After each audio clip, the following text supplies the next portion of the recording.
Good morning students. Today we will discuss about memory management concept in operating system.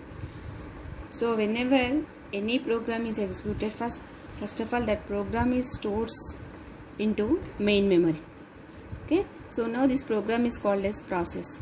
So whatever we are writing, whenever we are writing any program that contains some instructions. So these instructions contain some symbolic names. So these symbolic names are associated in memory by using some absolute names. So these absolute names or absolute codes are there. So how these are binded? So these can binding in three ways. Those are address binding concept, dynamic loading and dynamic linking. So coming to the address binding, three ways the address can binding. That is, whenever the program is executed, so first of all that program is stored into main memory, and this program contains some number of instructions. These instructions are in the form of symbolic names and these are identified by using some absolute codes. So how these are binding? That binding is, that means binding in the sense mapped in the particular memory locations. That is done in three ways. One is, that concept is called as address binding. Now first we will discuss about the compile time address binding. So what is the compile time address binding? So coming to the compile time address binding, so address is binding at the time of compile time. That means while we are executing any program, first of all that program can compile. That means that is converted into machine code. So that how it is converted? So by using some compilers. So whenever compile, that program or whatever the instructions are inside this program are loaded into the main memory. That means particular memory locations. So that is nothing but compile time address binding or absolute binding. So this is also called as absolute binding. For example, whenever we can take a reservation for train. So in that situation, so before start our journey, first of all we know the plan about the journey. So that whenever we can take the reservation system, so that that is, we know the train ID, that is nothing but train number, and our journey date as well as our destination. So that contains some journey date and berth number. That means whether the berth we know that earlier, whether that is a lower berth or upper berth or middle berth. So these all are known earlier to the passenger. So that is nothing but the location. So known earlier. That means before executing our program, the location is decided. So that is nothing but compile time binding. By using this compile time binding, here one advantage is there, one disadvantage is there. Coming to the one advantage, minimum set time is there. So minimum set time means, so here directly whenever the program is compiled, directly the program is directly stored into main memory. So that set time is very less. That means minimum time is required for loading the program into main memory. Whereas coming to the disadvantage, so here already some program is loaded into the program, into the main memory, sorry. So now the compiled program, that is the current program, is stored in that particular memory. That particular memory is already occupied with another program. So this current program is overridden. So in that case some collisions are occurred. That is the disadvantage by using this compile time binding. So this is what about the compile time binding. And coming to the load time binding. What is the load time binding?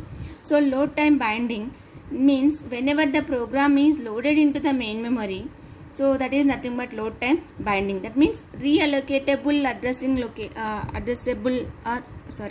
reallocatable locations are used. What is the reallocatable locations? Already the program is stored into some memory, and other those locations are not at all decided. Whenever the loading the program into main memory, the locations are decided. For example, suppose we can take the flight ticket. So in the flight ticket, so before starts our journey, the what is that seat is not decided. That means seat is not decided means whether that seat is comes the before or window side or wing side anywhere. So that is what the that means whenever we, journey date is comes, Now we are at boarding. So at the time of boarding time, the seat is decided. So this is what the loading time. That means not the earlier. At the time of program is loaded, now the locations are decided. So this is what the load time binding. That means reallocatable. That means whenever coming to the flight journey, so whenever the passenger goes to the boarding time, now they are decided what is the seat number. Now that is assigned. So that is what the load time binding. And next, last one is the execution time binding. What is the execution time binding? So coming to the execution time binding, the binding address binding done at the time of execution. For example, in our train, so whenever we are starts our journey, so my beside seat assigned with some other passenger. So some that passengers come with me and ask to me. So you had to give this seat because she is my relative something. So that I am surely I am so not that is what, no problem, I am giving that seat to you. And that means in the while execution time, that means the journey is started. Now the seats are exchanged. So your seat is occupied with me and my seat is occupied with you. So that is what in the execution time the address is binded. So that is what the execution time binding. So these are the different ways the address is binding in the memory location. That means the program is binded in the main memory by using these three type of address binding mechanisms. And coming to the dynamic loading. So whenever the program is executed, so now this program contains, that program uses different types of modules. And so initially only the main module is used, or this main module is loaded, and some of the modules are may or may not be used at that particular time. So while executing our program, some particular module, that means other than this main module, some particular module is used in this main module. That other module is stored at the time of executing the program. So that is called as dynamic binding. Okay. And coming to the dynamic linking. That means while executing some program, some modules are required. That here the module is nothing but number of functions. That means number of functions are used for executing that particular program. So those modules are linked at the time of program execution. That is nothing but dynamic linking.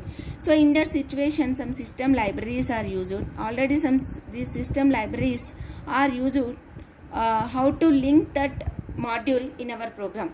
For example, suppose some printing is there. Suppose some printf function is there. So in that system library, write system call is used. So for example, how this dynamic linking is there in the main module. So based on some condition is there. Based on this condition, if the condition is satisfied, some function 1 is executed. So if the condition is fails, function 2 is executed. That means based on this condition, the linking is done at the time of execution. That is called as dynamic linking. So this is what about the address binding concept and dynamic loading concept and dynamic linking concept. Now we have to discuss about overrelays concept. What is the overrelays? So whenever any program is executed inside the system, first of all that program is converted into a machine understandable language. So that is in the done by using some compilers as well as by using some assemblers. So this process is done in two ways. That is nothing but two passes. That means pass 1 and pass 2. So for example, here the main memory allocation is 190K. Here pass 1 requires a 60K memory and pass 2 requires a 75K memory. So and symbol table contains a 20K memory, common routines contains a 35K memory. So coming to here, pass 1 nothing but here our program, that means whatever the source program we had to design, that program is converted into symbolic codes. That is done by using pass 1 assembler. And coming to the pass 2, so whatever that symbolic codes are, those are converted into machine language. So that is nothing but machine code. So in pass 2 machine code is generated, in pass 1 symbolic code is generated. So while generating this symbolic code, some symbolic table is there. This symbolic table nothing but in our program we had to define some keywords, literals. So all these are identified and make it as some table, that is called as symbol table or symbolic table. And while for executing our program, some common routines are required. Those are occupies 35 memory for example. Okay, now suppose these all are used, that means 60 plus 75 plus 20 plus 35. So it requires how much of memory? That means total memory is 190k. But our main memory contains only 150 kilobytes of memory. Only this much of memory is free inside the main memory. So how it is possible these all are stored in the main memory? For that, overrelays concept is there. The purpose of this overrelays is so it can decide which pass 1 assembler or pass 2 assembler. From these two, so it decides only one assembler. So that is done by this overrelays concept. This overrelays takes only 10k memory. So here pass 1 and pass 2 are the mutual exclusive with each other. That means here mutual exclusive nothing but what? So mutual exclusive means suppose the pass 1 is executed, in that situation pass 2 is not executed. While executing the pass 2, pass 1 is not executed. That means mutual exclusive things. These are the mutual. So at a time only pass 1 or pass 2 is executed. So that instead of storing all these in the main memory, so whatever required, either there is a pass 1 or pass 2, only that one is stored in the main memory. So that suppose if pass 1 is required, so 60k plus 20k plus 10k plus 35. Overall, this is what 70 plus 35, 80, 90 and 115. And coming to the pass 2 assembler, 75 plus 20 plus 10 plus common routines and symbol table. Okay, so this much of memory is required. That is 140 is here. So our main memory size is remaining, that means free in the main memory is 150k, but whereas it requires only 140k. Suppose this 190k is not fit into 8 at a time. So here pass 1 or pass 2. So while using the pass 1, it occupies only 115k. Suppose if it is a pass 2, 140k is occupied. So that is the benefit of this overrelays concept. Now, so whatever the discussion till now we have to discuss it, that is the summarized here.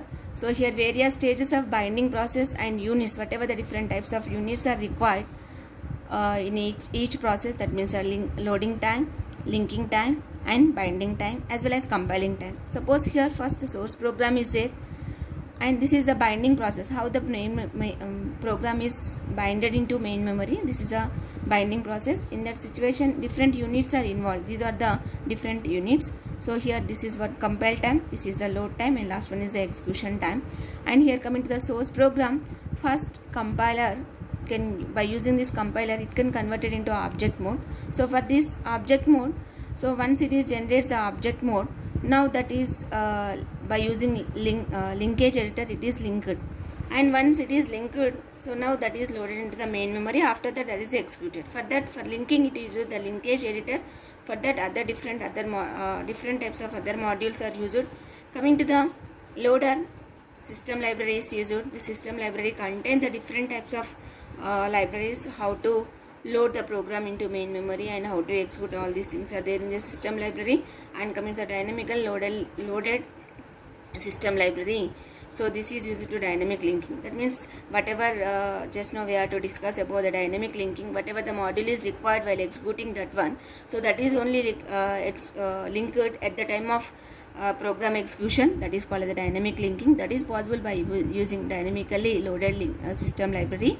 So after that the main memory that means in main memory some binary memory image is there. That means binary memory image is in the sense machine code that is contains in the zeros and ones format. Now that is executed by the machine. So this is in the done at the time of execution time.